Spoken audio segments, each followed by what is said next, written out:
Hi, What's up, me, beautiful people? whatever, everyone. How are you? It's been a little while. Yeah, Uh, I I wasn't well after the election. Simply I put. don't think a lot of people who are in their right mind were well. Yeah. I'm like I was just saying, just before we started recording. I don't even know. I mean, I'm okay. Like I'm stable, right? I am now. But like as far as like wellness goes, like I don't think like I am on edge all of the time now.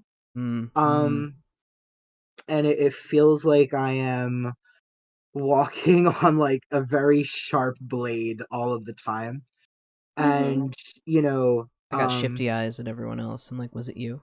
yeah, Was it you? yeah, like You know? everyone's the enemy now, and I hate feeling like that. But even in South Philly, um, Mm. like we've a lot of South Philly people, especially like South Philly Democrats, for what that's worth, and I could get into that later, although I've gotten into it in the past. But we're not used to seeing Trump signs in South Philly.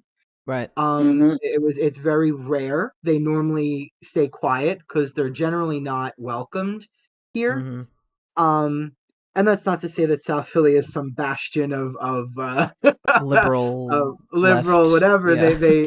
They have a lot of issues here, but Yeah. nonetheless, we've been a strong Democratic blue It's really about stronghold. blue collar union workers has really been the Right, vibe of that particular area, and you know. it always has been, but it's much less of that now.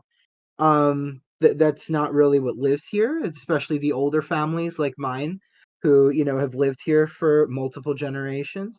Yeah. Um, and But no, I've been on edge. I've been incredibly stressed out. I mean, I can think about other things now.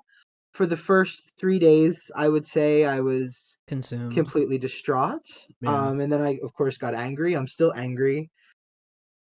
Um, I am, what you call it? I've already caused a stink in my family for telling off a family member politely. I didn't think I was particularly very rude, but they were very braggadocious the day after.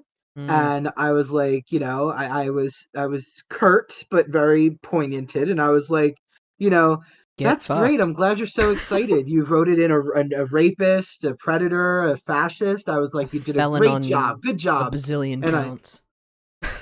what happened? I was like, he's a felon on like a bazillion counts. Right, a Mm-hmm. felon. I did say felon, I think, yeah. Yeah, yeah. And I was like, good job with like a thumbs up emoji. Yeah. And You go get him, I Tiger. right. And I unfriended them, and Yeah. I immediately got this text like, Mm. you unfriended me before I could like your post about you and your mom going to vote and all this stuff. And I was like, why didn't you like Mm. it 3 days ago, 4 days ago? Mm. Like, don't give me this whole like, why can't we be friends thing? Because I we don't I can't. don't really have the time. Um, and Especially when they're trying to vote your fucking rights away. Like, let's not look a fucking Trojan horse in the mouth and act like we don't know what it is. You know. Yeah. yeah, I it's so There are funny some because people who would like to argue that we still have to accept those across the table as equals. So no, no, I'm yeah, very but much a also better at the person same than time, like there is a stern difference between openly accepting everyone as equals and like actively accepting that like they're not. You know what I mean? And like Yeah. encouraging that. right. Like I I'm not Oh, you saying don't the get status quo before was at all uh good. Like I rail against it all the time. I'm just saying like yeah. no, I get No, what you mean. I was sorry, I was being coy. No, but I can't believe we haven't been on since the election. There's just been too much other to be concerned about. My mother had to go the day after the election. My mother had to go in for lung surgery for stage 1 cancer. Mm-hmm. Ken is currently going through treatment for cancer. My job told me I was worthless. All of this happened in the past 3 weeks, and that's why I went Brittany and shaved my head. Ew. When in doubt, Hey-o! pull a Britney. You'll feel better. Just pull a Britney. It's fine. It depends. I definitely couldn't shave my head and feel better as a trans woman. I would feel No. a hell of a lot worse. No. Wigs are cool though. That was as a non-binary trans person, I was like, wow, am I too butch now as I wear a face full of makeup? And I'm No. like, no, that's why wigs exist. But no, it's been a lot. It's been a lot to take Hell. in. And it's funny because like in a city like Philly, where the entire state just inherently hates us. Yeah. We're the dirty hippie city. Mhm. It's hard because now like we know um I don't know how to put this, but essentially everyone here doesn't trust each other now. Like there's this sharpness in the air, and it was already sharp here before.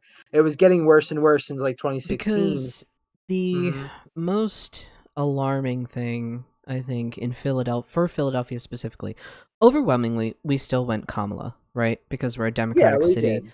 No one's We surprised did. by that. But the amount of ground that he gained compared to previous elections in Philadelphia Well, is like, alarming.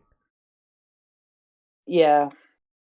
I don't know if you know about this, but during the election, someone I don't know exactly. I don't remember what office this kid. He's younger than us. Um, He's a young Republican. He gives very, white, red pill Mm. kind of douche bro kind of vibe. And Oh, he fun. took a seat somewhere out in the somewhere. I don't even know where Oh, it was, yeah, he's but like 29 fucking years old, and he's one of our fucking senators. Or some shit. yeah. I think he's one of He's our senators, honestly. I think that's who he is. is that what he is? Yeah, I know. Some Yeah, some I was shit. like, and the worst part is There's only too, one like, senator. You have 2 senators per state. What? Oh, I'm Yeah. thinking governor. Yeah. Also, that could be for the state senate. Like we have a state senate too. Like I don't know. Right. I've been I think having headlines flying at me. Like I'm like I don't know who the fuck's elected to who now. Like it's all garbage. I just see everything. You know what it is like I don't even sometimes I do this thing where I see everything in this sphere as like dominoes, Yeah. like no matter how small, no matter how large, it's all like it's Everything's connected. yeah, Mhm. it's creating a pattern, and for us to even have a 29-year-old Republican in any capacity in this city, it's bizarre. Yeah. And it's just as much as I would love to get out of Philly at times, and that's more for personal reasons than for Philly itself, but Because you want more trees. I I mean, that's really what it is. You just want more I grass. want more nature, yeah, Yeah. and a grass lawn, and I want to be able Yeah. to like grow things in the ground. Yeah. But I also I think to myself a lot about, as fraught as American history is, as we know, I still do hold Philly in high regard because at least it believes in democracy. Yes. At least, we are all, a train ride away from the halls that, made the Declaration of Independence, freeing us from kings and like we Thank you for saying that. Thank you for saying freeing us from kings. So I've been thinking a lot about the history of America, right? So is it steeped in a lot of bad things? Absolutely. Right? Yeah, We how came are over we? here, 100%. right? We came over here and we were like, oh, this is our land now. Fuck y'all. This, that, and a third. Right, we did that. However, there were also groups of people that came here just to escape a really, really shitty situation over in Europe because like they were just starving and dying over there. And so there are accounts of people that just came over here, found a little patch of land, and established fairly decent relations with the local tribes in that area in which they settled. So there is this sort of like mishmash of that, right? But the overarching theme is that all these huge companies, all this money, that's where all the blood goes. Wherever the money is, that's where the blood follows.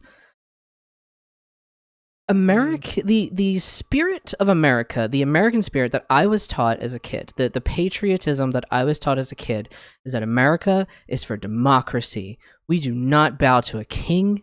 We do not, we don't want a central authoritarian figure. Like, no, we vote here. No fascism. We fucking vote. That's what makes America America. Like, that is the point of it. Like, we were all these people from all these different places in the world that came together, and we are American citizens, and we vote, and this, that, and a third, whatever. That's the spirit of America that has been drilled into my fucking head. I don't know when cowering down and sucking the dick of an authoritarian figure became American. When did that happen? You're all fucking cowards. An agenda and been pushing it for a hot fucking minute. It's disgusting. The thing is, too, like, we were getting warned about it like 10, 12 years ago, but it's hard to stop something that's so widespread like that, especially when you have like Christianity as an entry point, as like the Trojan horse. And I use the word Christo-fascism very specifically because that's what this is, right? It's Christo-fascism, right? They're trying to use fascism to implement a religious agenda and make a religious ethno-state, right? Mm-hmm. Where America is for white Christians, and they're going to fucking eradicate anybody else who does not fit within that. And even if you fit within that, they'll always find ways to crack down on you more. And because if you're not the one ruling, if you're not the boot, you're the neck, right? And that's how these people see it, right? And I refuse to give into hopelessness. I was put here to fight, right?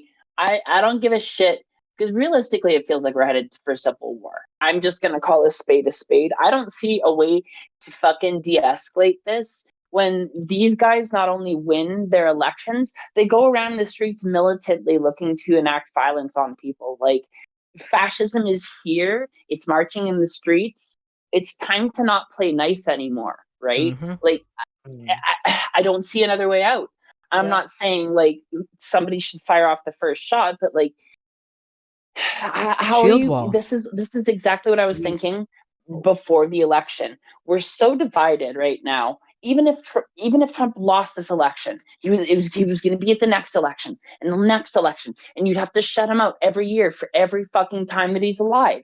And if not Trump, it'd be the next person. How do you reconcile differences this big? That's where I'm stuck. Ignore them. We tried that. JK.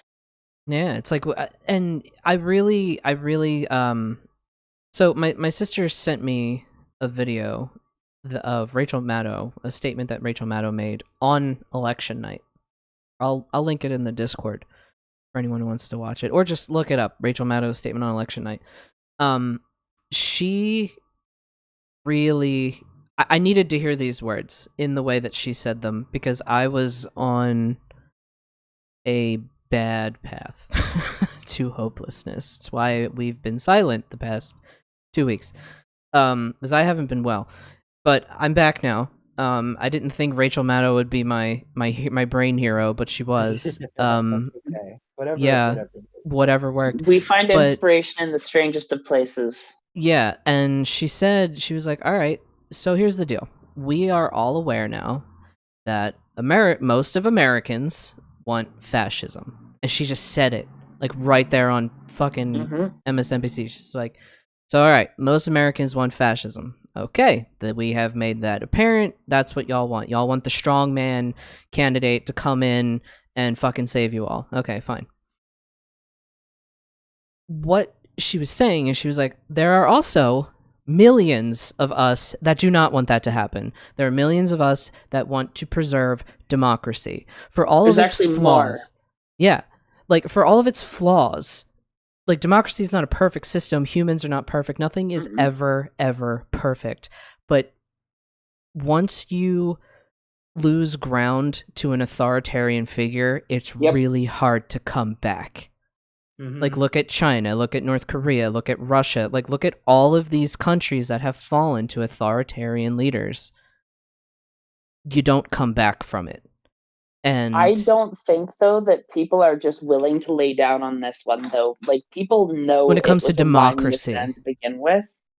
Yeah, I mean, what I'm talking about is there's so many segments within the government that like they're going to try and basically fire like every director they can of every Yeah. department so they can take it over because they don't want any factionalized like rift in the White House. Because realistically, the greatest oppositional threat to Trump implementing his Project 2025 is a factional split within branches of the United States government that do not want to move to a fascist authoritarian country, the and they military. know their history, not just the mystery, the CIA, the FBI. Like Trump didn't really make good with a whole bunch of communities that are important for national security. And I'm not like pro-American imperialism. I'm very, very, very anti it. I'm an avowed anarchist, but I'm also even more avowed anti-fascist. And the truth is, the enemy of your enemy is your fucking friend, right? Mm-hmm. And if it came down to siding with fighting with the American industrial military complex against fascism to at least Literally. go back to what we were having, I would literally do that because you can't let that happen. You can't backslide. You have to be the resistance, right? And I need everybody who feels hopeless to understand that there's a lot of people who are really trained in the United States, like warfighters, like actual soldiers who know how to do insurgency and shit, who will not go quietly into the night, who are heavily armed and will not be abiding a fascist overthrowing of their democracy. They swore oaths to it. And I don't know how many of you know Marines, but they say once a Marine, always a Marine. You never stop being a Marine when you're in active duty service, right? Like, I don't know if y'all know this about me, but I was actually going to join the military when I was younger, but then drugs made me realize that I didn't want to support authoritarian bullshit and all the immoral stuff that the military, especially the Canadian military, does, right? So I didn't actually complete that, but I've learned a lot about that world and how that kind of shit goes, right? And if I had to enlist to fight against like American fascism, I'd do it in a heartbeat because like I will never support authoritarianism or military overthrowing of countries that are justly elected with their government systems that are differing from what they actually want for their personal national policies and their international corporate overreach, right? But I will fight tooth and nail to stop fascism from taking over the world and stop a fucking World War III situation from happening. Because, like, let's be real, that's where we're at. Because if Trump isn't dealt with, you're not going to really have any oppositional stuff to deal with Russia, right? Like, he's already talking about pulling support for Ukraine, and I need people to understand how geopolitically important it is that Ukraine does not fucking fall to Russia, right? Yes.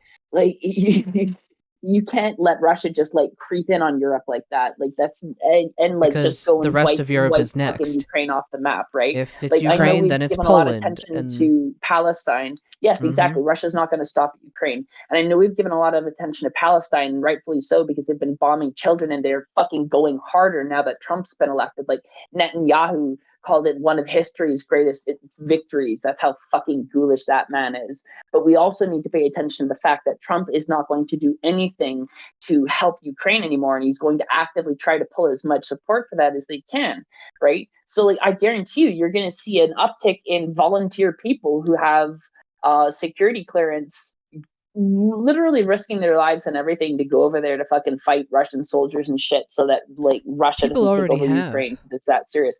Yes, and I was listening to an 1.5 hour long interview of a guy who was an active duty Marine who never actually saw combat service until he spent 3 weeks in Ukraine fighting Russian soldiers. And I was listening to his firsthand experience about it, and it's fucked up, right? And like the fact that Russia's been gaining ground a lot because support's been getting pulled because of how political tensions in the United States are swaying. It's really intense geopolitical situation, and it might even have to make Canada fucking kick up and start sending more support in lieu of the United States. Like, we don't know what's going to happen or how this shit's going to shake out geopolitically, but it destabilizes all of NATO. And as much as NATO is an imperialistic hardcore bad force in the world. It's the only If thing you have keeping peace. Well, not necessarily, no, because also like they do a large amount of stuff that does destabilize the world, right? They're extremely self-centered, and I'm they probably thinking want more of to. the UN, more so than NATO. That's probably what I'm thinking. I can't really speak to the UN. I don't know what they actually real do. talk. The fucking UN. I've studied very little of the UN on geopolitical scale because I've noticed that they have very little impact. Yeah, that's they can't all really do much. Can say about that. Say outside the Nuremberg trials. But yeah, this basically throws everybody up in the air, everything up in the air, and we are potentially staring at a World War III situation. And I want everybody to just know that, like, we can get through this, and we don't need to just back down. And even if like fascism literally tries to take over the military and turn America into a full fascist state, it'll never happen without a fight. Yeah. And we're those fighters, right? That's also, and if you're not one of those fighters, that's okay, because like there's people who are like disabled or unable to fight or don't have the chops for combat because it's fucked, right? I've never seen it, but like just listening to people's stories, it's fucked. Yeah. I've been keeping up a little bit with international affairs, and without being an alarmist, again, I hope I do want it to be clear to everyone. I have not lost hope. I don't lose hope. Never give up. I don't ever in my personal life, for my own self, or for people in general. It took me a little while, like I said, but I am very hopeful actually. But I have been keeping up, and do things look incredibly bleak right now? Yes. There are some little wins. I know that Biden is looking to stack the federal courts with blue judges, which he's done. Thank God they stopped playing nice. Yeah, so he did that, which is actually going to work really, really well. So that's going to be really nice. Now there are a lot of scary things. Like I said, the German government has officially collapsed, essentially. There is a right-wing uprising in the government. Yeah, they had to shut down. Germany had like a government shutdown. Oh God. Due to, I don't really understand the whole thing, but they had a government shutdown, and now, according to everyone from Germany, there's a right-wing uprising within Parliament. Okay, not gonna lie, Right, this really does seem like our... Nazis. This really does seem like Nazis and right-wing fascists planned a World War III from the jump at the end of World War II, and they basically had the goal of implanting themselves within as many fucking structures as possible, and then to have that cell of fascism emerge and try to take over the country, and then take them over and make a new fascist front and do a fucking World War III again, because the Nazis never give up, right? I'm not a conspiracy theorist, but like, real talk, we know that they, like, a lot of their upper echelon survived World War II. Like, look up Operation Paperclip if you're not aware of what happened, right? Oh yeah, they ran. They were all brought over here. We all know that. United States, Canada, and other parts of Europe, right? And there's of actually course, so. Go ahead. Oh no, I'm sorry. I was going to say there's a whole area, I think, in Brazil where a lot of them ran to. There's like this whole, like, I don't even know, area of Brazil where I think it's Brazil, or was it? It's a Nazi sanctuary, yeah, because Isn't it they Brazil literally where, like, all said the old families? Yeah. Yeah. It's all very bizarre. I can see my face getting more red, like in the camera. Like, I'm so pissed off. But good, let your anger guide you. Anger is I don't a gift. know where to direct it. Like, where do I direct? Sorry, Scott. I can stand on a soapbox about that after Scott finishes. I also I just wanted to say the things that I feel are the most concerning to me right now. And then we also had I don't know, he was a high-ranking general talking to the British Parliament, and essentially he threatened Putin, and he said, if you attack, what is it? I think he said Eastern Europe, right? That would be where he would go, like Poland and yeah. He said, if you attack Eastern Europe, you will meet us on the battlefield.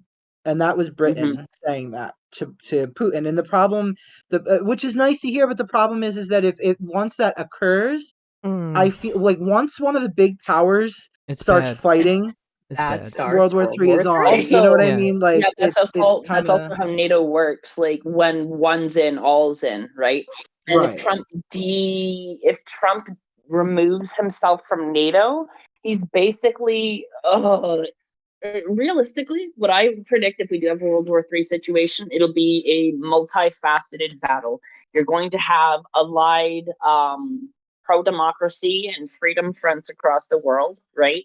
And you're going to have aligned fascist states across the world, right? And United States is going to break into civil war, as will any other country which has a fascist cell within it. And basically it's going to be a fucking mess, and there'll be multiple civil wars and international conflict as well, because if NATO if Trump's pulled America out of NATO and they don't jump in with what happens with Russia versus the UK, if shit goes off, Canada is still in NATO and we're obliged to kick into that, right? And then we're also next door to the States, so I would expect the United States to try to exert some type of geopolitical force against Canada, because about that all Trump the is time. very pro-Russia and we are right fucking next to each other. It would get really messy really quick. There are a bunch of fascists in Canada, but they're actually quite a fraction compared to just people who are right-wingers who have bad rhetoric and bad talking point. As racist and fucked up as Canada is, at the end of the day, I have enough faith in my countrymen to believe that we're not going to side with fascism. And if they do, well, I'll fight my own countrymen too. I don't care, right? That's how I feel. I will fight fascism wherever it arrives. I don't care who is wielding it or who is advocating for it. I'm here to fight it, right? I just wanted So- to point out Ashka in our server, who's also in the chat. I believe they're from Germany. So, and they were just confirmed, like we were talking about Germany destabilizing. They were like, "Yep," in the chat. I also did want to give a shout out to Lexa and Kai, who are also here in the chat. You were saying, Sophia? Yeah, and I've actually been like making I've had, because I'm the type of person I am, I've been gaming a lot of scenarios in my head to see where I realistically think this is going to go. And there's several things here. So first off, I'm just going to be realistic. This is the soapbox I've been on with everybody for a while now. We know magic is real, right? We do magic often enough that we've seen its effects and we know that it works, right? I guarantee you governments of the world also do, right? So I'm just saying, if shit like this does break out, magicians will be either recruited or will be having a place in this conflict, because being able to have somebody who can change reality with their thoughts is a big fucking deal and a big fucking asset, right? So just don't do anything stupid, and don't feel like this is hopeless, and just hold tight and remember that we're in this together, and that ain't nobody going into that fucking dark night quietly. Hell the fuck no. That's what I said on my original post on the day of. And I was really happy because people had messaged me privately to like say thank you for this, like, I don't know how, but I found like this like deep centered place like that evening out of the after the election, the day after. And I don't know how, but They're well written.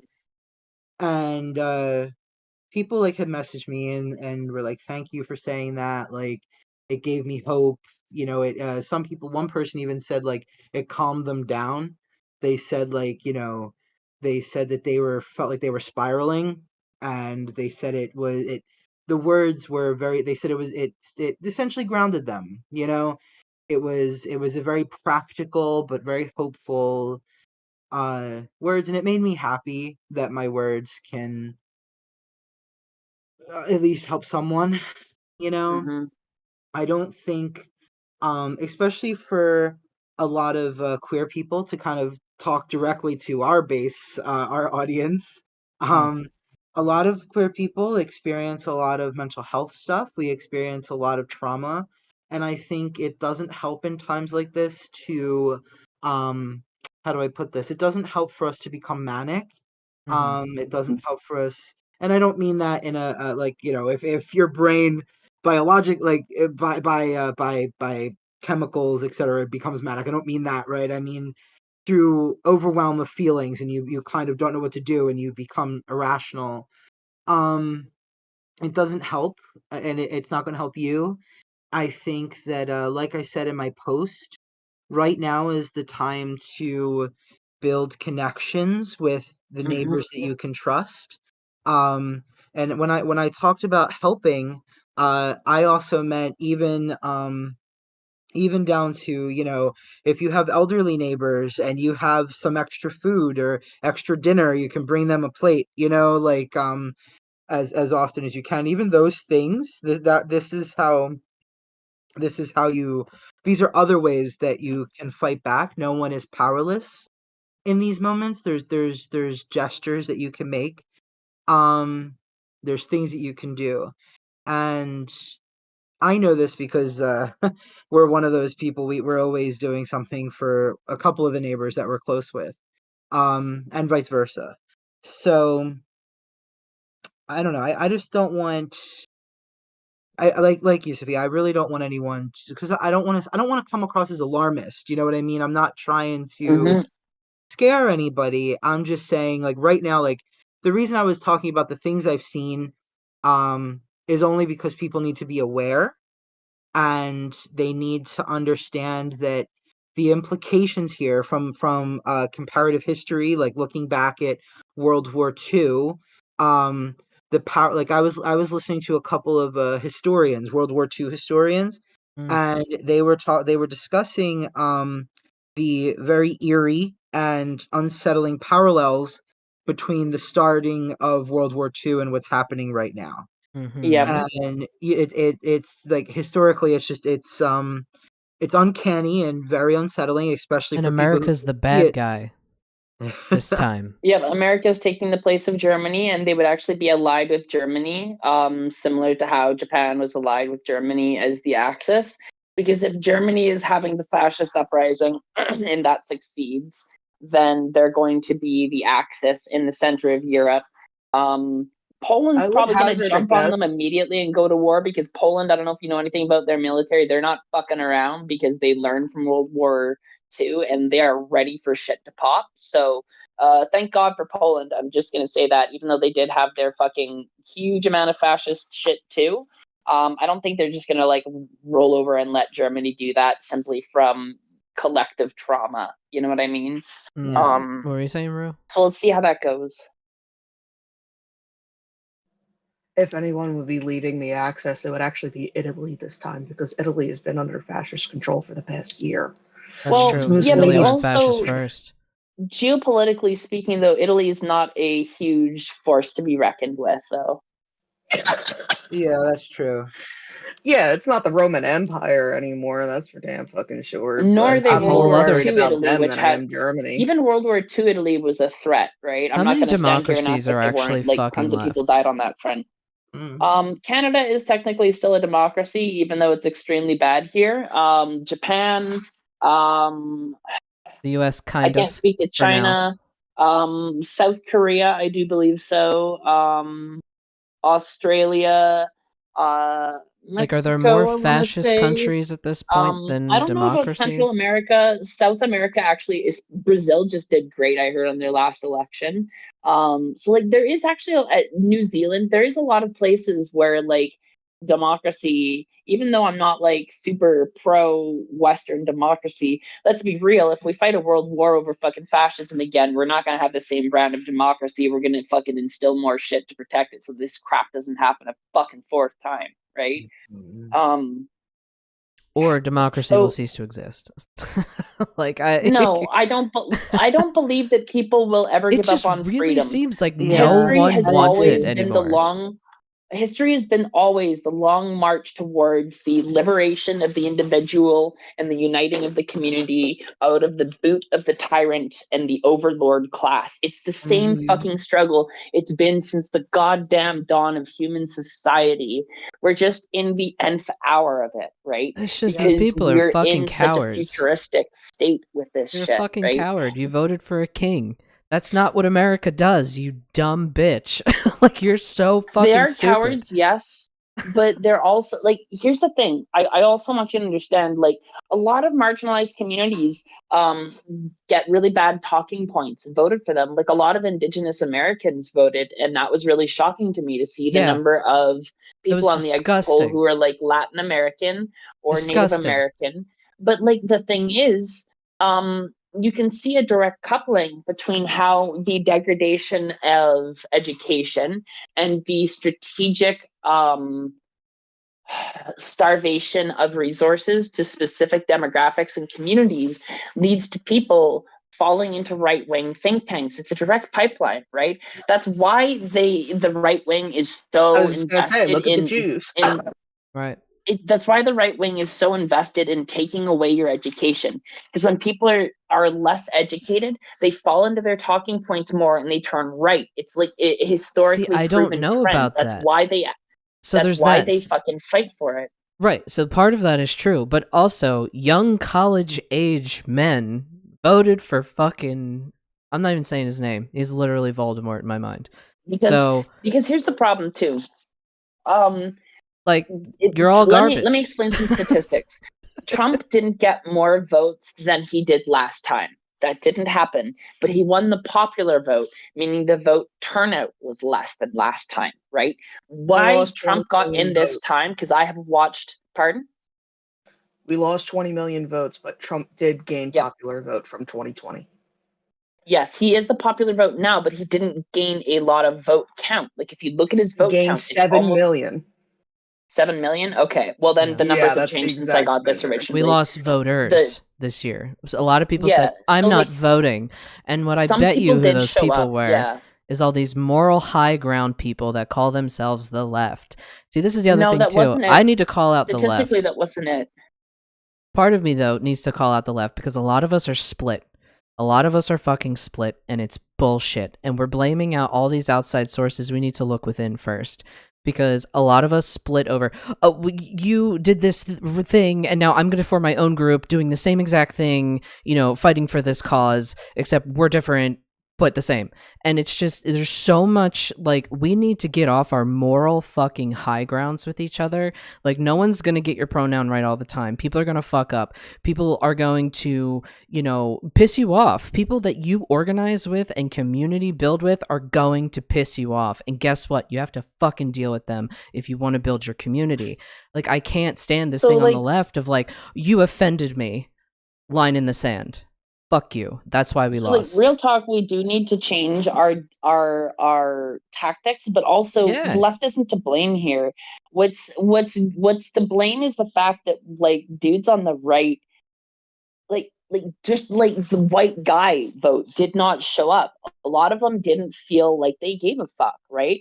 And that's what I'm saying. These people just decided looking at the numbers.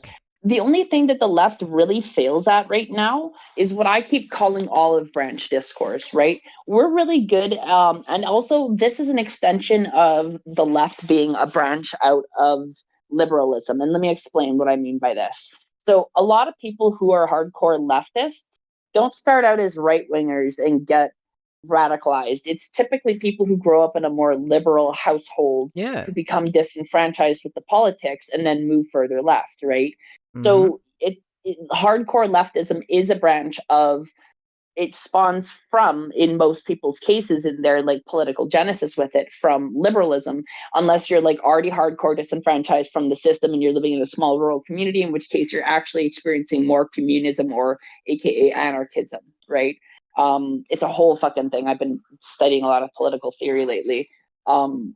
I wanted to correct what I said earlier. He actually gained 11 million from the 2016 election.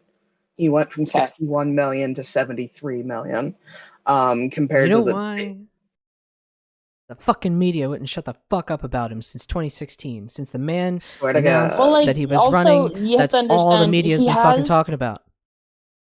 he has the weight of the entire billionaire class behind him, because there is no true populist party in America. There's no like party of the people. There's the party of liberalism, and then there's the party of hardcore right-wing fascist authoritarianism at this point, right? Yeah, And so a lot of people are frustrated because they feel ineffectual, like they see nothing really changing in their lives, getting worse, and they have a binary fucking button to push on it, right? Eventually it will come up on a bad fucking situation. And there's even like a lot of people who immediately were Googling, can I change my vote, right? Like there's already buyer's regret with this shit, right? But we have to remember at the end of the day that like this is not the left's fault. This is not women of color's fault. This is not people of color's fault. This is no marginalized group's fault. This is the fact that we have a billionaire class group backing Christo-fascism, and that they have been doing a long playbook on a way that we don't get to organize. We're blaming ourselves because we're feeling bad right now. But let's think about how much money is actually behind all of us. We're all doing this because we're volunteers. We're doing it because we care. None of us are fucking billionaires. Nobody's getting George Soros money, right? Whereas like these right-wing schlucks who are going for fascism, they're getting a fucking paycheck out of it. They can dedicate their entire lives to it, right? We are the fucking resistance. We are the underdogs. And like that's why we're losing. It's not because we're bad or because we needed to do something super different. And like I am also personally pissed at all the people who abstained from voting because they thought that they would be voting for genocide to vote for Kamala. Like, let me break it down for y'all. It's going to be worse now that Trump is in. This is what I kept saying. This is the problem with the left, and this is what it in a nutshell. Everybody's playing a game called purity politics, right? Yes, and it's about proving that you're one of the good ones and keeping your hands as clean as possible so that you don't have to actually feel any guilt and you're as removed from the situation as possible, but you appear like you're doing the work, right? People who are actually in the trenches have to make some really fucking hard decisions sometimes. And anybody who actually has a fucking moral bone in their body understands that voting for Kamala Harris is harm reduction, right? Yes. She's not going to stop a genocide, but she's not going to be making it fucking worse like Trump's going to be, and she's not going to be kicking off fucking geopolitical destabilization around the world, right? They fucked up because a lot of people they have bad talking points, and these people who are on the right are so deep in their OPSEC. They pay people to pretend to be left people to feed people bad talking points to get people to not show out to vote, right? Whereas anybody who actually has a good fucking understanding of geopolitical shit knows that letting a fascist authoritarian get in is going to make the situation far worse for those kids in Gaza. But it makes them feel better, and it makes them think that their hands are clean because they're not voting for genocide, when in actuality they just voted for genocide and World War III on top of it by abstaining. And that's the real shitty thing, is people don't have teeth anymore.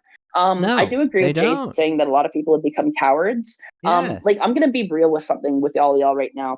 Post-election, I had to reason with the fact that I'm going to die because of this. I have to sign up for a war. I have training with like people that I was going to join the military way back in the day, but I didn't join because drugs told me it was bad, and I agreed that it was bad. But if it's a matter of stopping fascism, my moral compass says I have to sign up to fucking do that because I have some practice on this shit. No, I don't have actually straight up military basic training, but I'll get that fucking shit and I'll get deployed, right? I'm probably going to fucking die over this or get shot over this, right? People's inaction is probably going to cost me my life, and I'm going to have to give everything. I like literally had to sit down and make a playlist of songs I'm leaving for my nephews, right? And everybody thinks that this is just going to affect America, but I know it's going to cost my life. And if I come back, I won't be the same person. And I'm literally putting my affairs in order right now, right? But I'm not going to back down. I'm not going to give up. We all die. Make your death count for something, for fuck's sakes. If you're ever so hopeless that you want to take your life, because God knows I've been there, what kept me every single time from doing it was knowing that I could make it count better somewhere else. That if I kept going, I could help somebody else out. And I've helped a lot of lives in that time. But if my time comes to go fight against fascism, I will lay my life on the line and I will get shot as many fucking times as it takes to stop it. And if I can get up and keep fighting, I will. And Yeah. it's hard, but we don't live forever. Life isn't about making your life perfect forever and always being happy. And I think the left forgot this because we got so into personal happiness and personal growth that sometimes we really have to do hard turning and shit and give ourselves for a better world, because you're not going to be here for forever. Nobody is.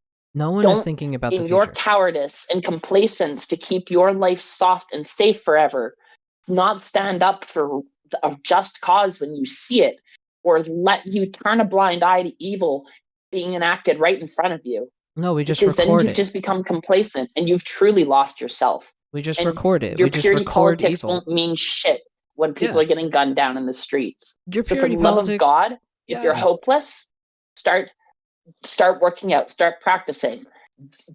Don't give up. Get ready to fight, because this is not over. It's just fucking beginning. Mm-hmm. Purity politics day is just after- gonna fuck this whole thing up. I will literally, the day after the election, I was sitting outside the hospital while my mom was under the knife, and both my 16-year-old sister and my 19-year-old brother texted me, and basically said, "We're sorry."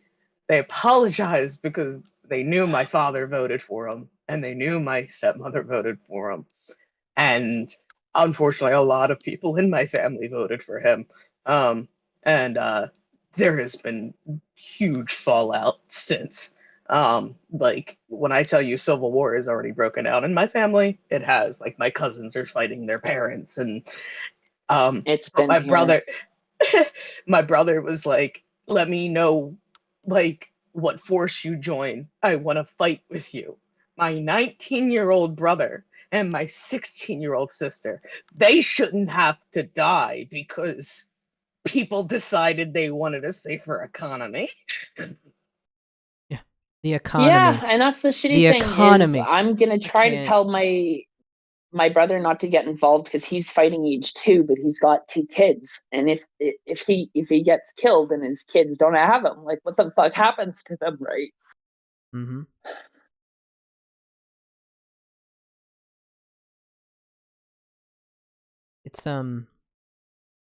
It's just, it feels not real sometimes, because again, I was fed this image of America, what an American citizen is supposed to be, what is patriotic. I feel more patriotic, quote unquote, than ever right now, because I believe in what we were trying to do here. I believe in the great American experiment, whatever the fuck is happening here. I believe that everyone should have an equal voice.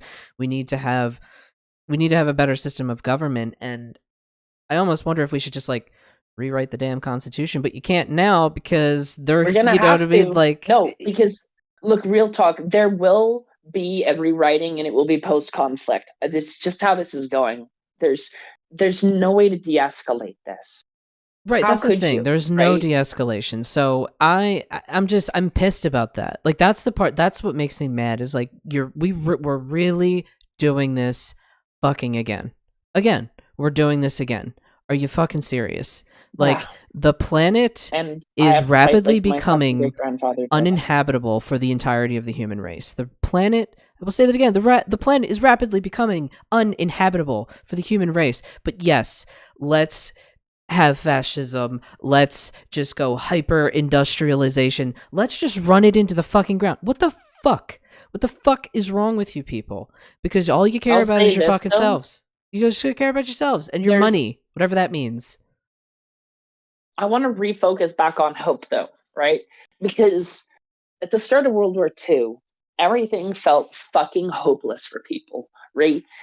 Like, these people had lived in a time where technology was so simple, and then suddenly they're getting things like radio, and people are talking to them over a distance through a fucking magic box in their house, right? And there's a World War I that happens, and tons of people die, and everything's fucking changed on them, and another one breaks out. And it looked apocalyptic. It looked like they had no way to survive, but they all held on and they kept going, right? And this is something I've learned from looking at the indigenous community. It was apocalyptic. They already survived the That's fucking Yeah. apocalypse, and they're still here Yeah. fighting. They survived genocide, and it's still ongoing, and they're still here fighting. And we don't give up, because you inherited the struggle that every ancestor you ever had did, which was to make a better world for those to come after you. And if you're not part of that, you're against it. And I hate to be so black and fucking white about it, but that's really how it works. If you're not spinning the gears towards better things, you're allowing evil to occupy. One of the things that I still cannot wrap my fucking head around, and I know why, we're just being used as a scapegoat, but is this whole thing, right? Rise in fascism, trans people bad. Say too. Right? So rise in fascism, trans people bad, trans people degenerates, trans people evil, trans people trying to do all these things.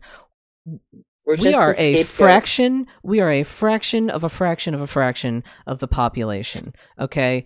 And I really have a big issue with the media. So another one of the things that Rachel Maddow was saying in her kind of thing that kind of made me wake up a bit. She was saying we need the US military to release a statement saying that they will not fall to fascism.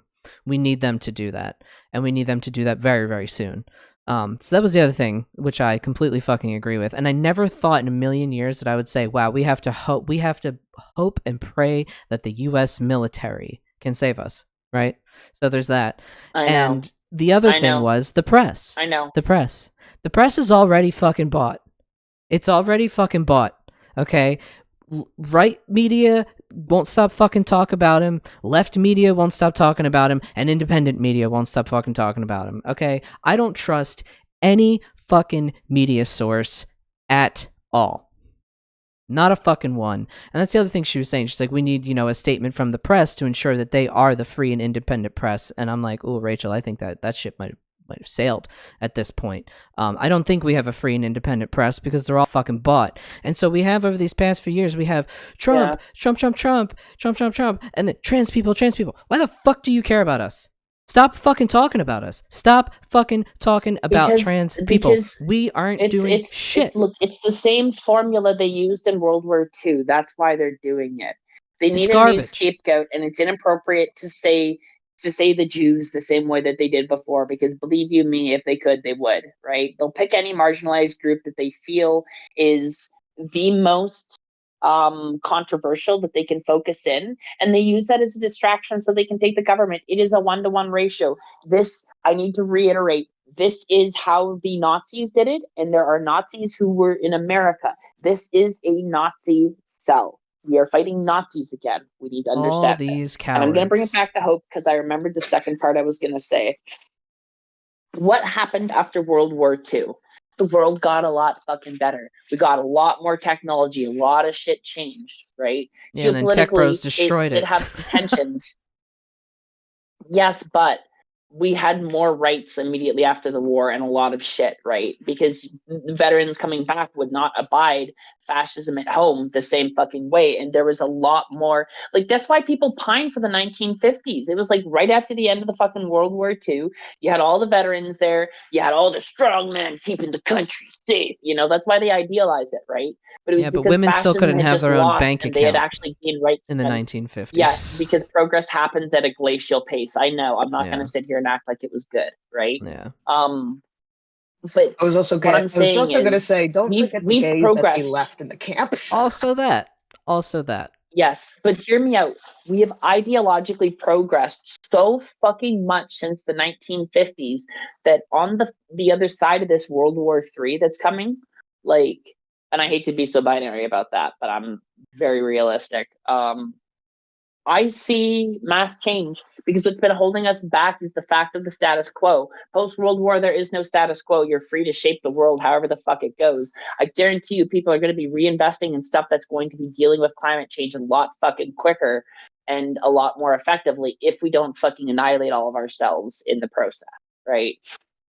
The things I've decided to focus on are the things that I can reasonably control, because I've said this before in a million episodes. I have a save the world hero complex, and this whole election rise of fascism globally has it fucked my brain, because I'm like, how do I fix it? How do I fix the world? And obviously, no, dumbass, it's not my sole job to fix the world, but this is my brain. So it's your job to contribute to the fixing, for sure, but you can't fix it by yourself, and that's okay. But you can be a part of a cause that does, and it's important to keep a fucking good head on your shoulders and know that the battle happens on every front. It happens verbally, it happens ideologically, it happens magically, it happens spiritually, it happens with taking care of your fucking community, it happens with taking care of your bodily health, so if shit happens, you can run, you can flee, you can fight, whatever you need to fucking do. Like, there is stuff you can do. It just seems so small, but for it's me, my really main big focus impact, because is those little efforts win everything. For me, my main focus is trying to, as little money as I can spend, that's what I'll do, kind of thing. Like, anything that I can grow, I'm really gonna try and grow. Like, I really do not want to be giving my money to fucking grocery stores and shit, and I do not want to be giving my money, like, anytime that I can, avoid a big box store, I will. But like, there are just like certain things I can't, especially with food. I think food is kind of my focus. Is just like, food is gonna get. Y'all are insane to think that the price of food is gonna get better. It's not. Okay, so the time to grow your own shit is now. Hook up with someone who's got chickens for some eggs, and that this all comes back to community building, and this is what we're talking about. You need to make those connections, okay? If you can find a connection to buy your weed, you can find a connection to get some fucking eggs. All right, so that's where we need to kind of go with this. I will be your carrot dealer, okay? I will do that for you. Hit me up on Telegram. Damn it, the jar of Big Mama's upstairs. That would have been a great prop. I'd be like, speaking of, if you would like to purchase.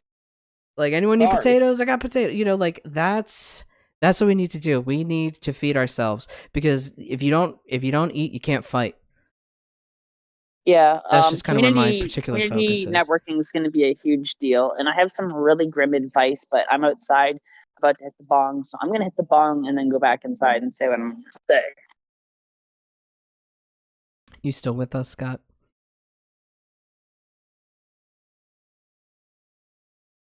I'm here. Sorry. Okay. I thought you stepped away for a sec. No, I was listening. Yeah, it's been a minute, hasn't it? It's been rough. All right, here's the realistic, grim, shitty advice. First off, buy a firearm. Buy ammunition right now, because the prices are going to skyrocket.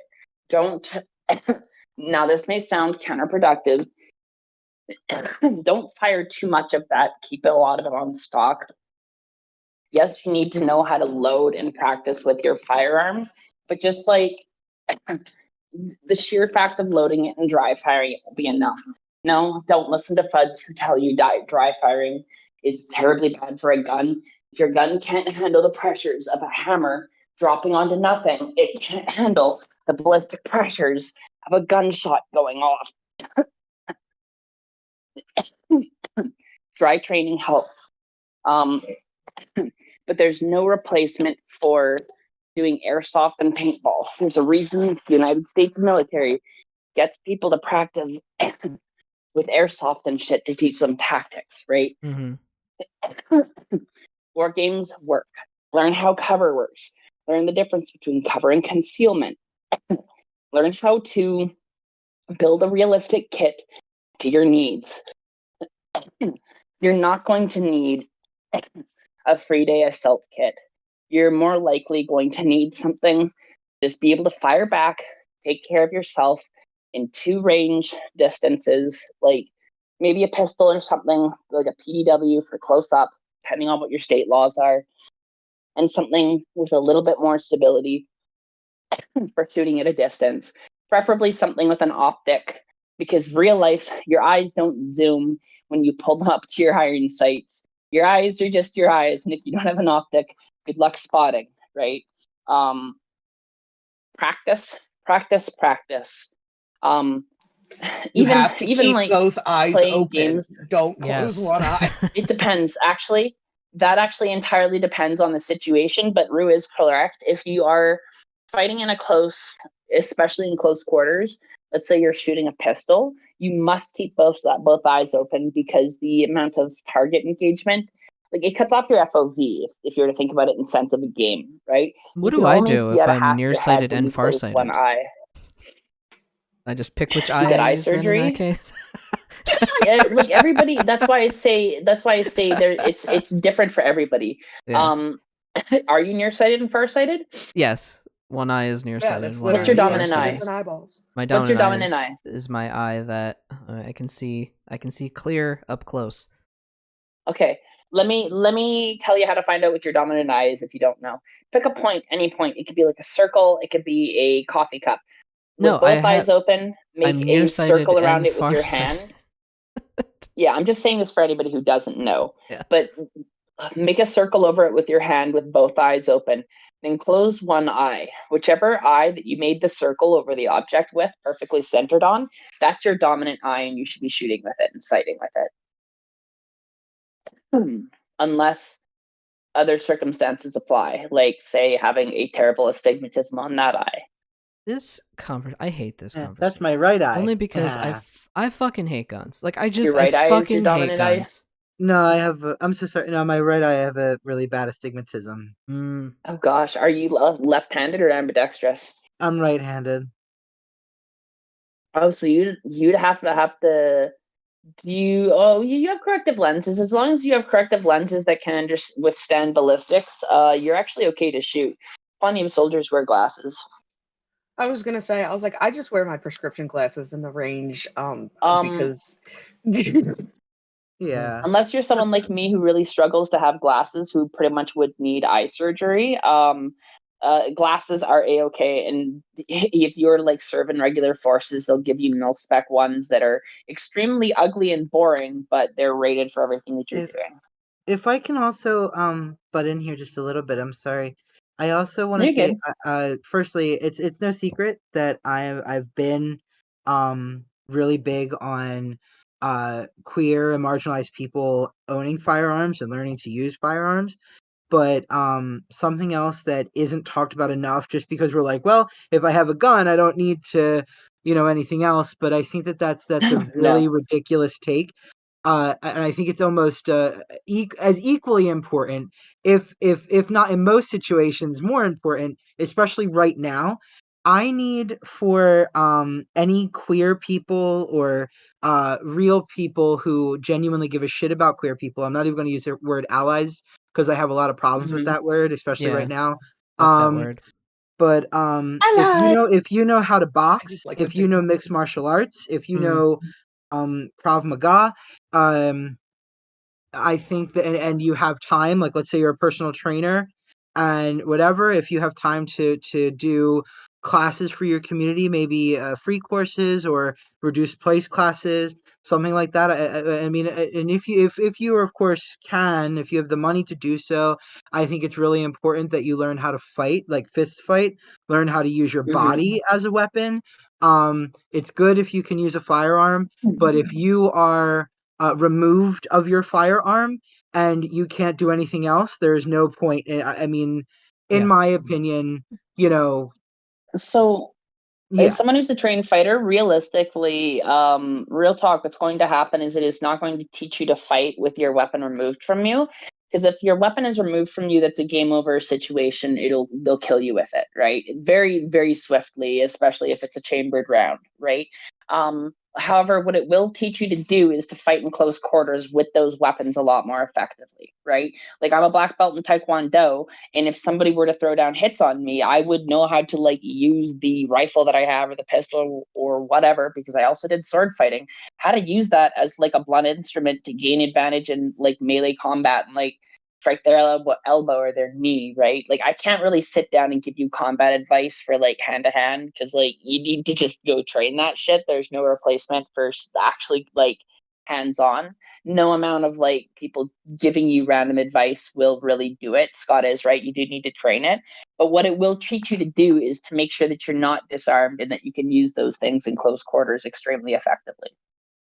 Because like realistically, a gun is a gun, and it will equalize the fight even with if you're within like 5 feet, especially if it's a pistol, right? I hate guns so much. I fucking They hate them. are They are a scourge terrible. of humanity.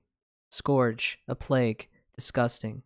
I spit, and yet I know I have to get to the fucking gun range and know how to use one, and that's why I'm fucking mad. I'm so mad about this. I hate guns. I am a pacifist to the fucking max. Yeah, but same. you know what? I Inside don't wanna every hurt fucking anybody. pacifist, Mhm. inside every fucking pacifist is this rage, this quiet, this thing that like boils, right? And then when you force the pacifists to arm themselves and prepare to fight, you fucked up.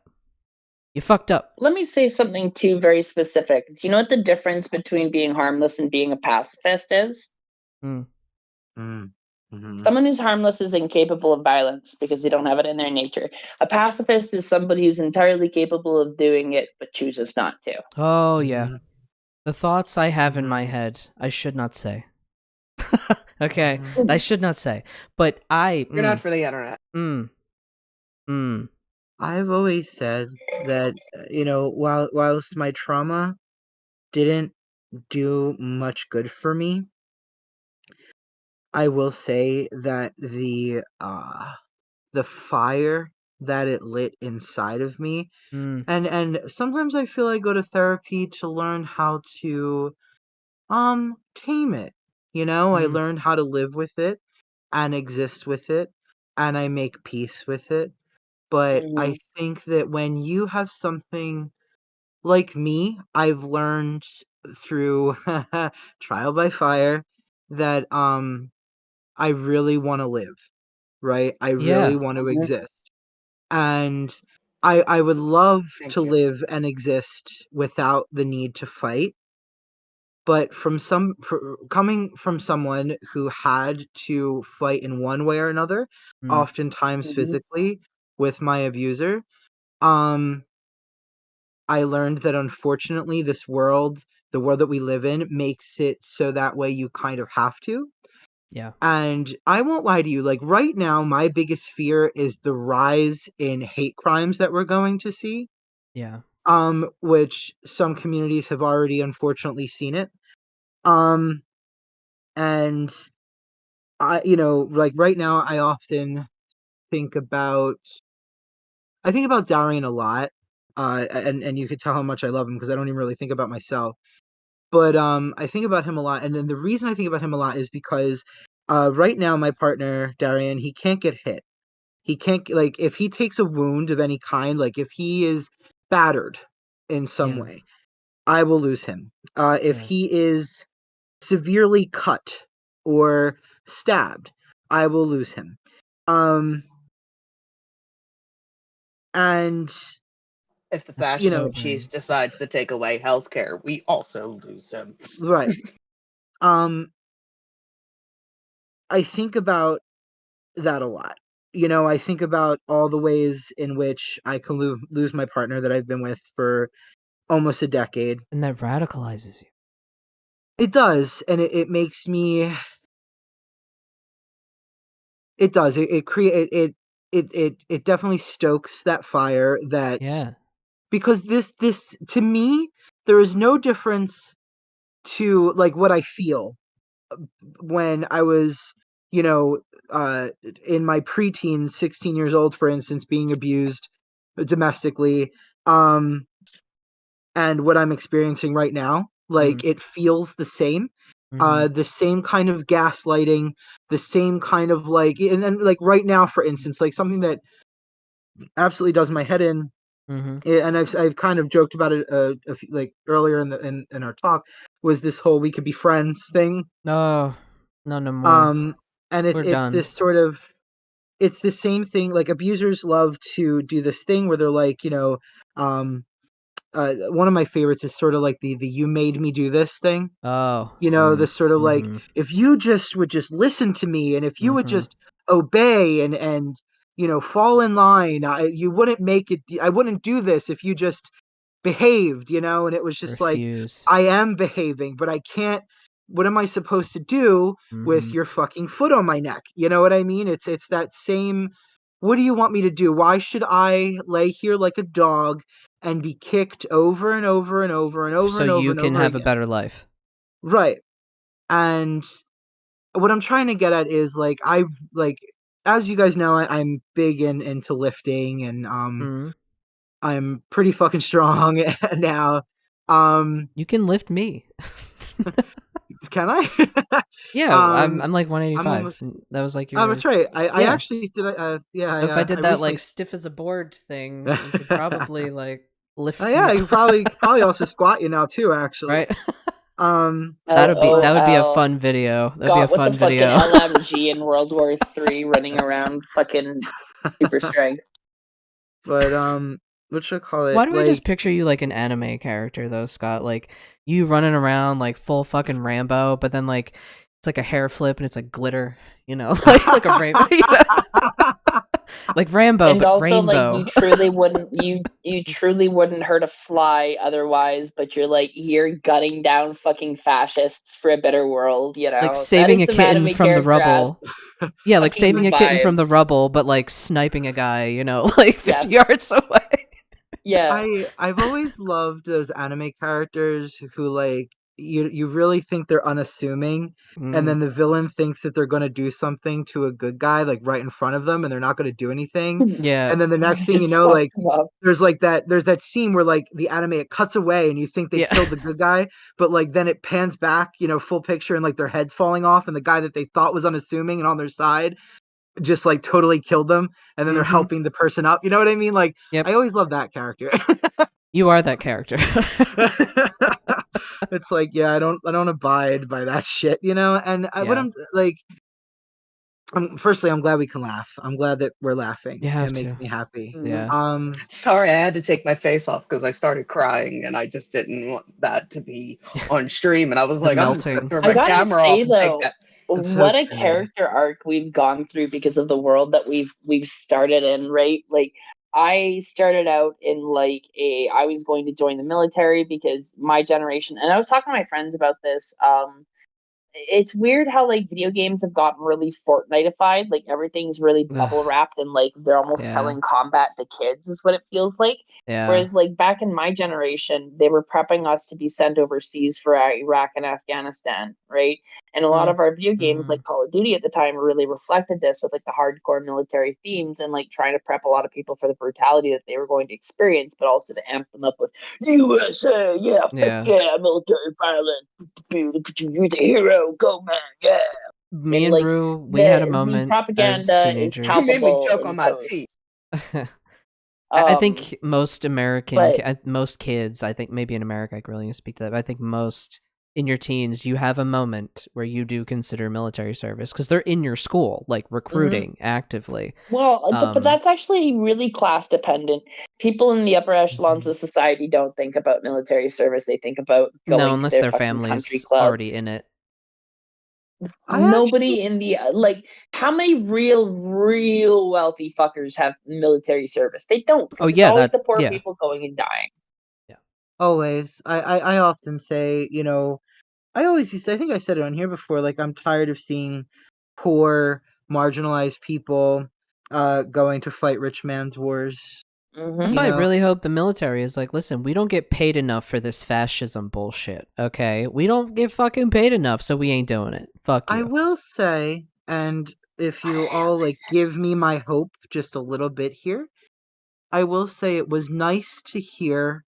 I don't remember who he was, but maybe I really don't. But he was high up in our military here in America, and he actually, him and there was a panel of them talking in a press conference, and he said that the American military is preparing for a Trump presidency to prepare for what are they going to do if he asks them to do something essentially unconstitutional, right?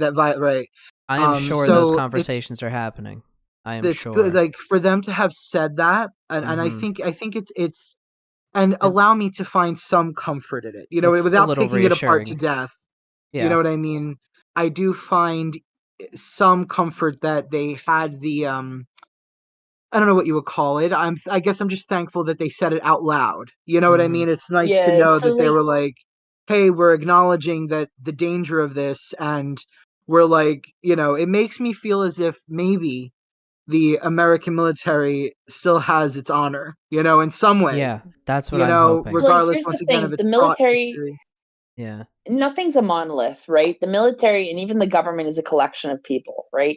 That's why at the end of the day I still have faith in this, because a lot of, like I said, there's a lot of servicemen and women and folks who are just not going to fucking put up with this, right?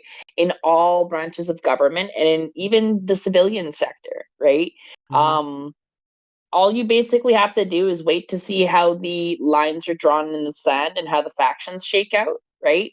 And then sign up to the one that's going to fight fascism, right? If you're capable of doing that, or if not, do what you can to survive, or do what you can to take care of your community. Do what's within your capabilities, right? You can fight Because fascism we got by to get being through a safe this. house, by Everything helps in Yeah. Not situations like everybody's a soldier. Not everybody's a soldier. ev- Not ev- everybody. mhm. Go ahead. No, I'm so sorry. I'm just so passionate about, because so many people, especially for like me, like when Jay was saying about like, wanting service, I never had not even a little bit of interest in Hmm. going to fight. And it's not to say that I'm not I don't hate, like, I'm not the most patriotic person, but I think that America as a place is beautiful, like, aesthetically, and I think that there's beautiful cultural things here, right? And I've never liked the idea of fighting, and that might be because I had to fight, actually in my own Mhm. home for years. Hmm. But I want people like me who will defend their families and their Mhm. loved ones with their lives. That's one thing. But for people who maybe don't want to be a soldier, who don't want to fight, who don't want to do those things, or maybe who can't because you're disabled, or Mhm. differently abled in some way, um, remember that, like I said earlier, it like everything helps. Volunteering for our homeless, help, or your oh there are Oh, programs where you can kind of volunteer and go to elderly people's houses. You're not Mhm. necessarily a caretaker, but like you can make them lunch. Like Bring you'll their probably be mail working with in. like like Mhm. their nurse will be there, right? Like oftentimes their nurse, their home care nurse will be there, Mhm. and she'll be taking care of the person's health and whatnot. And you'll do laundry, you'll do like little to prepare lunch, that kind of stuff, right? Take out their trash on trash days, and you don't even have to be part of an organization to do that. You could just help your neighbors. You could do what you can. Like Sophia was saying, if you are someone who keeps chickens, which I know in PA is a little hard because they're Yeah. assholes about that, but Yeah. like mostly, I mean, here we can, weirdly enough. The city don't care, weirdly, but out in the counties does. Go figure. Um, if you don't get that, it's because the counties are all red. In Yeah. PA. Mhm. And I want you to know that you're not helping. You know what I mean? Like If you can create a food source, you're if you could helping. do anything, A safe if you can house, you help just have a like someone. spare literally, room, even if you're good at like fucking hacking and it's like a mild Mhm. interest of yours, there'll be a need for people in the Dox them, cybersecurity of this motherfuckers. shit. Like Dox them. Unleash there's every everybody capable of contributing, even if it's just you surviving because you come from a people who've been genocided, and it's important that you survive so that your people survive. Then that is mission critical, and you have to do that, right? every day You that we have to wake up. understand what's mission critical for you, right? Mhm. It reminds me a lot of I think about I learned like when there was a song that got really popular on TikTok that people just liked, and the song is called Bella Ciao, and it was an anti-fascist Italian song, and and uh it was wonderful when I heard that like old Italian ladies would be in their gardens and their front, like picking herbs for dinner and fruits and veggies and things, what have you. And they would be singing that as the fascists would be driving by in their military vehicles, and they would sing it as sort of a fuck you, you know what I mean, as a to as morale, as you know. And I think about how wonderful it is now that growing our own food and practicing herbal medicine and things, and it has become a source of resistance, you know. Don't forget the witchcraft. Like hex That your too. oppressors. Fucking bless your resistance warriors. Like this is another thing I was gonna say. Don't forget that the government hired fucking Crowley during World War II. A lot of magicians worth their salt will actually get picked up in times of stress because the governments actually know that this shit's real. And in normal times, it's too much of like an OPSEC risk to hire people from outside the government because it's apparently easier to just fucking train people internally to do this shit. I have a book But in times suggestion. of dire need, call for dire measures, right? I have a book I actually suggestion for folks. Dion Fortune's Magical Battle for Britain. What it is it is a collection of her letters that she wrote to her the Fraternity of Inner Light, I believe that was the name of her group. It's a collection of her letters that she wrote to her group and how they got through World War II.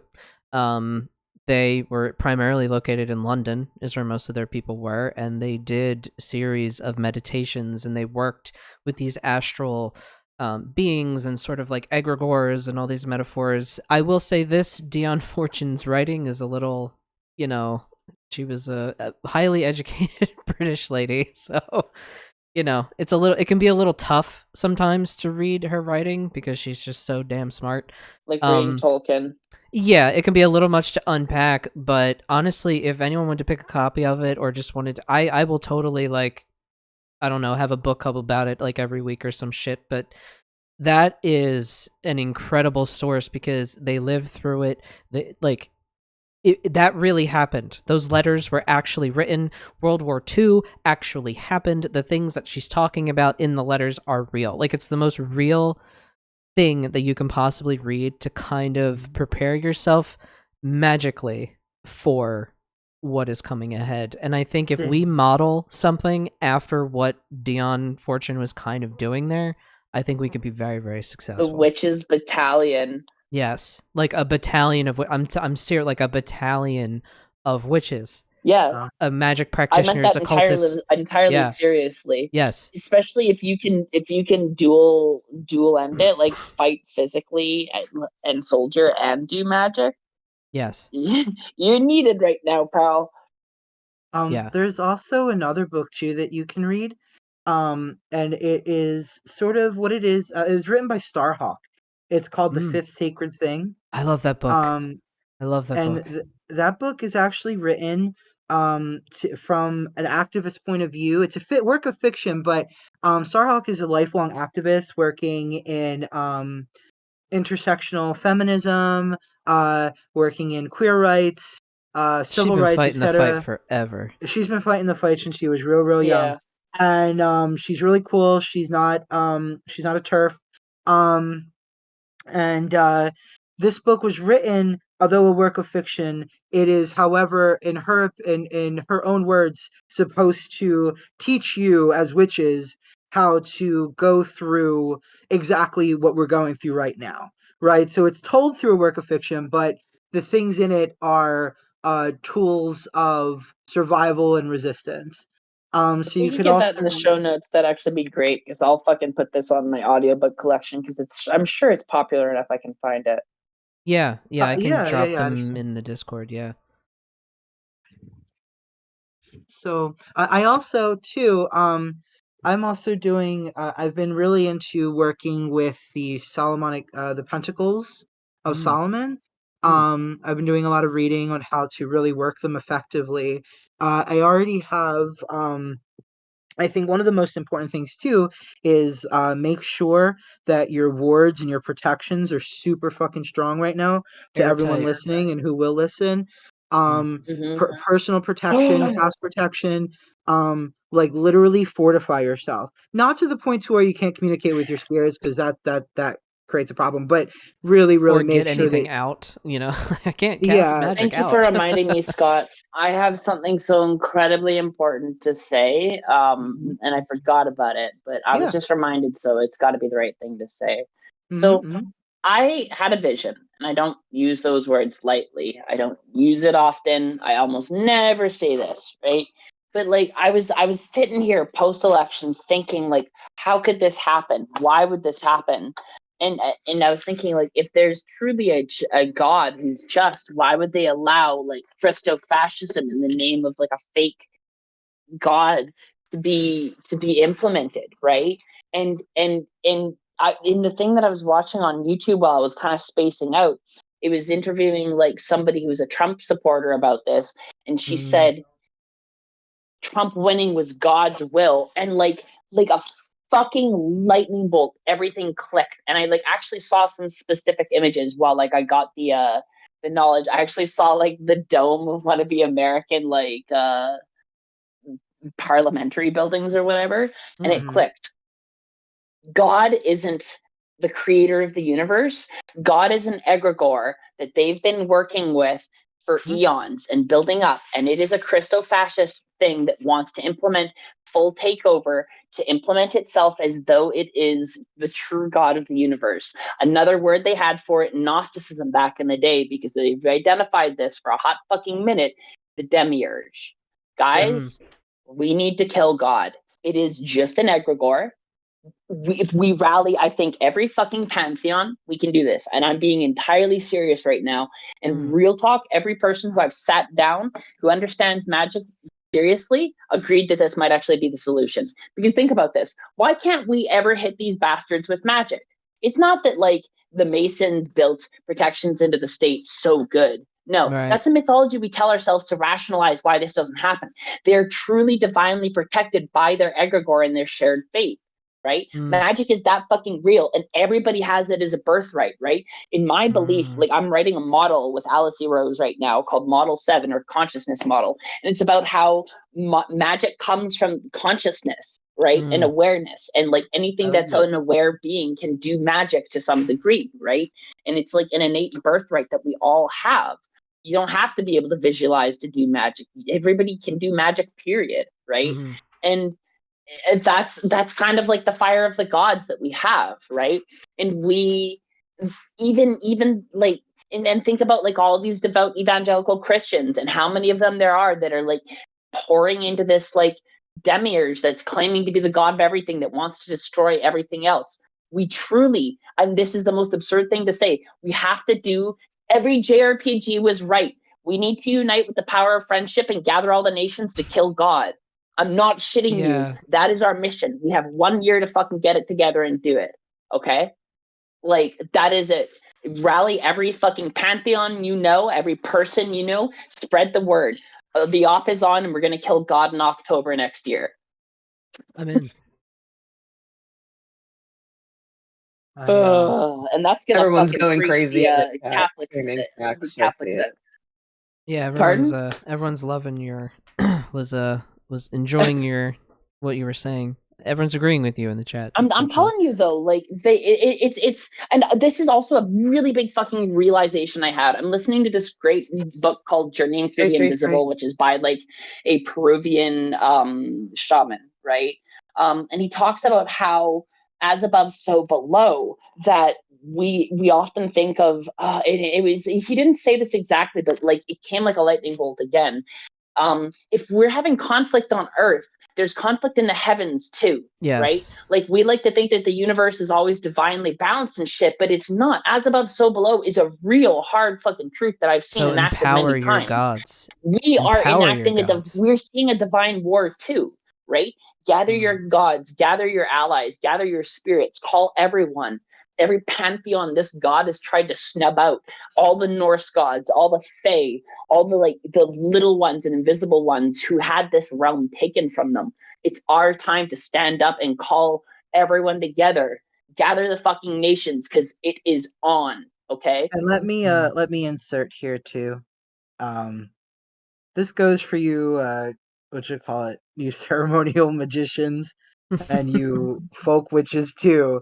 because y'all know as well as I do that they don't give a shit. They just care about when you're, like the spirits of essentially use it against them, use their own magic against them is what I'm getting at.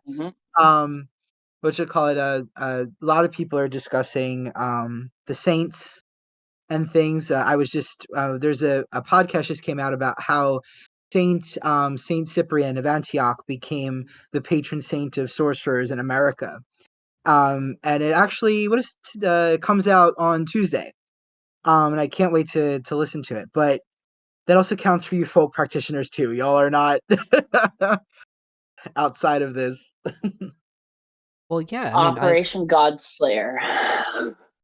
Honestly, I think this is really the way to go. This is it. So, yeah. We have to kill the Christian God. Yeah.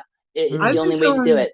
I've been telling them for years now. I was like if ever I got into a fight with these people, like whenever they've had something to say in like comment sections on videos that I was interacting with, I would be like, I don't know why, you like why you feel as if you have to fight so hard for your dying egregore god, like it hasn't because worked out.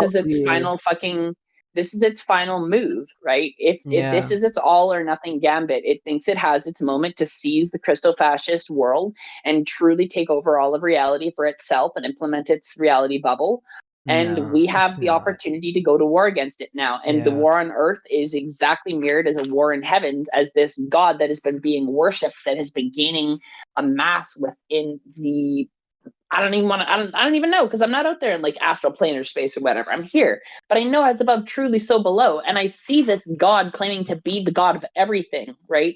And we all know about the whole Hagia Sophia and the fucking demiurge thing. And if you don't know, oh boy, I encourage you to look into it. So I guess we got to get Sophia back in here. Pun intended on my name, LOL. And I always wondered if that was intentional, by the way. I never even knew. I'm going to be real with you. I never even knew about it. When I picked the name Sophia. Like many things in my life, it is a odd coincidence that just really kicks me in the nuts every time and makes me feel weird and like I'm put on a spot or something. But everybody's put on a spot because, like, real talk, if you can do magic and you're in a world about to face a fascist takeover from like a authoritarian god, you're a character in a storybook right now. This is like, I know it sounds bleak, but it's also the most interesting fucking life you could be living right now. You literally get to use magic and fight in a resistance against a fascist god. Like, how many people get to say that? How many people die of something like a car accident, right? How many people truly get to rally people against a fucking divine evil and fight against it Lord of the Rings style? You have to do. I know it sounds terrifying, but it's also kind of a blessing. Oh, I'm ready if you look at it in a certain way.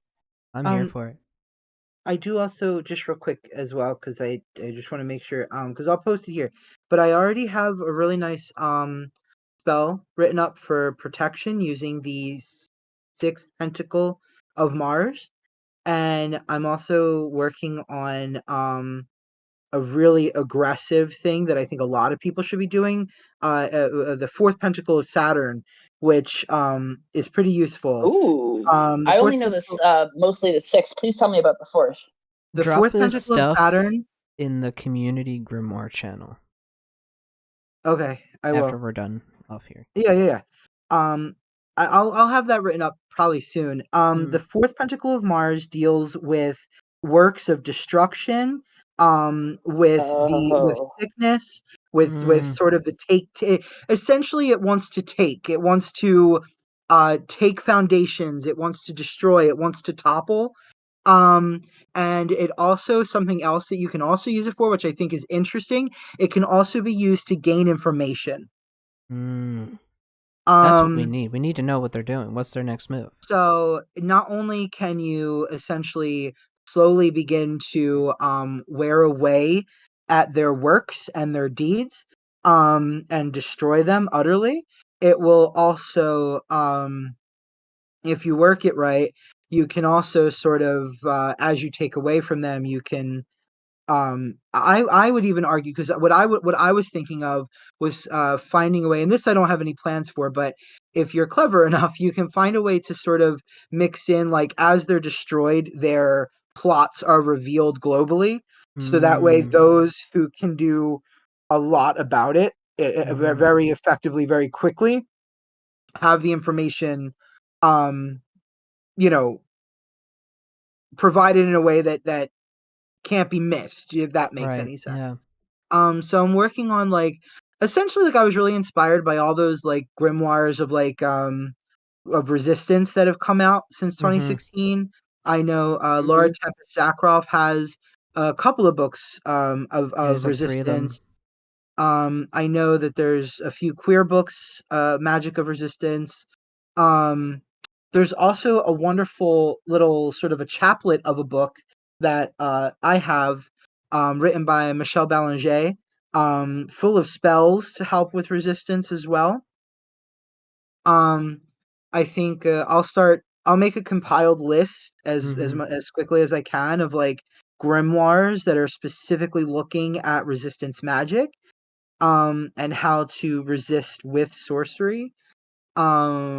But those are two things that I'm. The one is already done. The Pentacle of Mars one is already on my Tumblr, but I'll share it here in the grimoire. And then once I'm done with the Saturn pentacle, it is, by the way, like, I do really try to respect the origins of it. So again, you will have to use Catholic magic, but if that's your vibe, if you can, even if you're a chaos magician who's worked a lot to sort of maybe do that paradigm exercise where you believe something wholeheartedly, for a short period of time, and you keep moving through paradigms.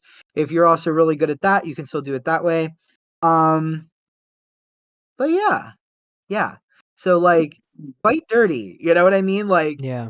You fight in the way that you like, can. if you live in a red state, uh, make sure that you're, like, throwing war water on, like, state buildings if you can get away with it and not get videotaped. You know what I mean? Like, if you can, or even if, like, whatever, if you have to pour it, you don't have to crack glass. That might be seen as aggressive, but what are they going to do if it's in a water bottle? Like, you're just pouring out water. So yeah, like, put even if you don't want to use the pentacles, because it may be a little too Christian Catholic for you, but you can do sigils that do similar things to those things. You really need to focus your protections not just on the spiritual. Make sure you are also focusing your protections on the physical, especially if you move through this world, whether you're a very feminine, cis queer man or woman, or if you are a non-binary person who maybe definitely presents as, non-binary. If you are very noticeable in some other way, make sure that your protections are also very much about protecting you from physical harm. And there are spells that kind of do that. Focus a lot on glamour, making sure that you go unnoticed. Being or even better yet, that they think that you're one of their allies when you're not. Right. That works too.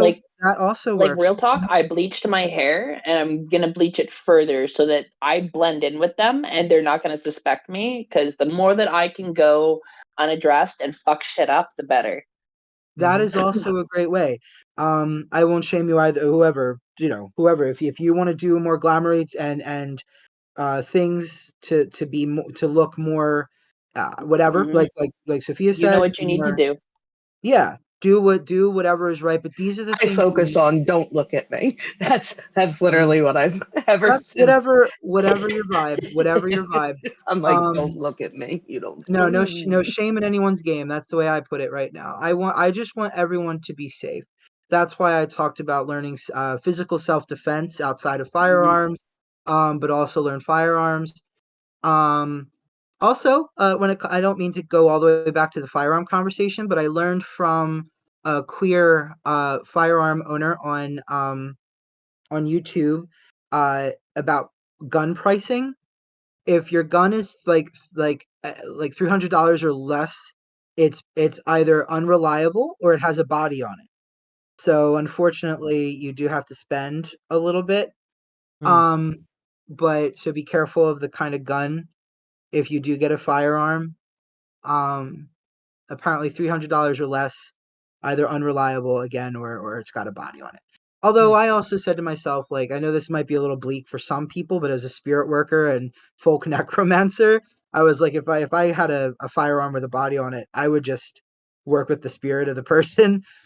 Right. Also, like, that is also largely relative too, though, because prices come down in guns too. Like, for example, you can't really acquire a lot of Russian guns in America with ease, and if you do, they're very expensive because of like tariffs or embargoes or whatever. I don't pretend to understand the entire market and the reasons, but I know that an SKS, which is a very offerable rifle, is cheap in Canada, and you can get it for under $300 without a body on it because it's military surplus from Russia that has had a lot of off sales here, and there's a lot of 7.62 rounds in circulation, right?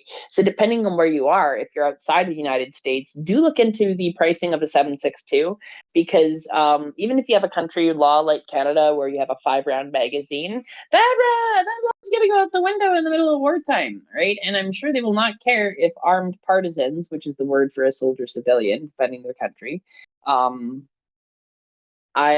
don't think they'll give a shit if a partisan has a 10-round mag or a 20-round mag or whatever, right? They might even like give you some equipment sometimes. It just all depends on circumstance and their confidence in you and whatnot. But like, there's a whole bunch of shit that goes into it, and it's complicated. And I'm not going to sit here and act like I'm an expert. Like, I've seen combat or even like formalized military training outside of like the para training I did with like people who are joining the forces, right? Yeah. So like, again, take everything I say with a grain of salt, but I have researched this stuff methodically and stayed pretty sharp for a reason. Just in case some shit like this ever fucking popped open, and here we are. So it's not a fucking bad decision. So I'm going to also give you a couple of pieces of advice here. If you have money and time, and you have a PlayStation or a computer that can run it, get yourself a VR headset and run Pistol Whip and other shooting related games. It's a hell of a cardio workout. And when you're ready for the big kid table, you can go to the aim settings and turn aim assist off. And I'll tell you something. Shooting a pistol in VR with a tiny ass little finicky fucking plastic controller that doesn't even hold the weight of you squeezing it accurately.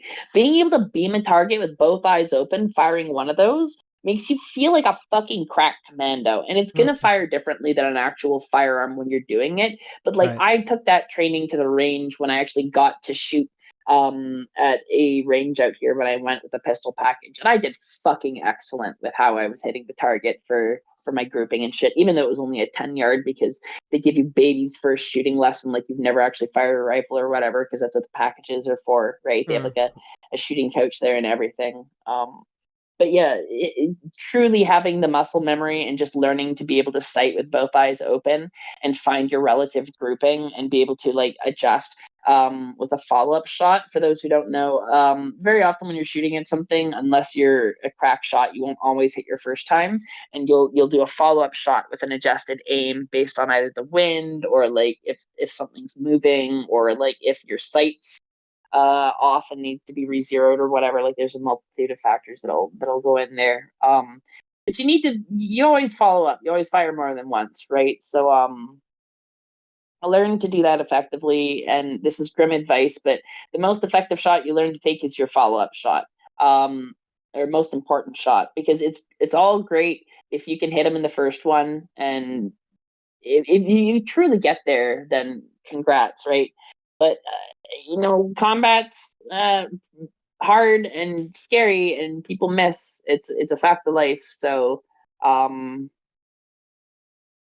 just practice, practice, practice, and the VR headset will help you either like do boxing practice or sword fighting practice with like Beat Saber, even though Beat Saber is actually really low cardio because it's all in the wrist at the high levels. I truly recommend playing like Pistol Whip, or if you really feel like you can do it, try Pavlov. So yeah. I also have like some. I know we've been going for a while.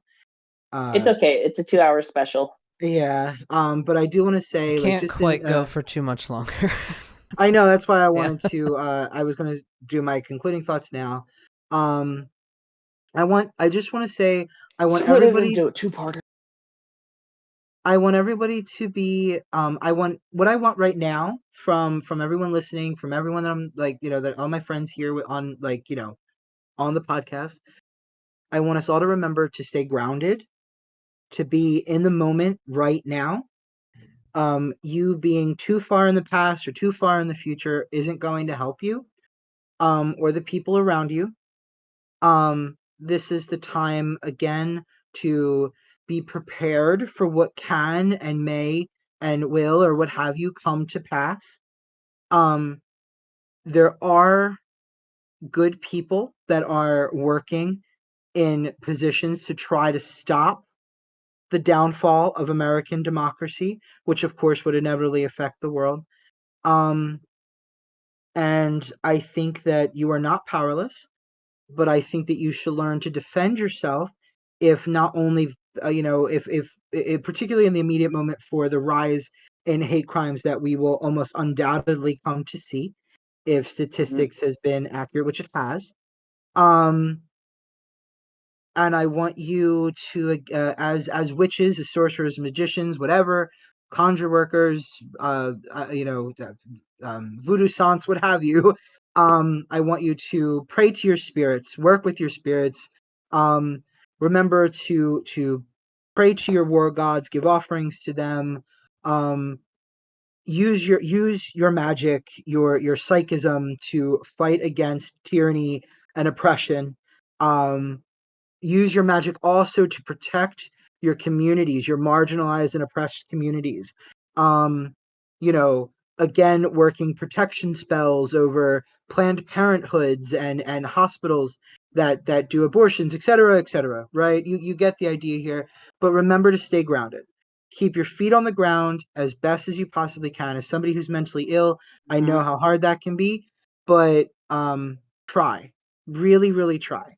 Yeah. Because you are important, and your efforts, whatever they may be, there is no shame in any of it, is important, and you need to be there for your family, because queer people, in the end, whether we like it or not, we're all family, and I'm not the person who said that. That was I've gotten that from, she is a trans woman in New York City who's been fighting the fight for a long time.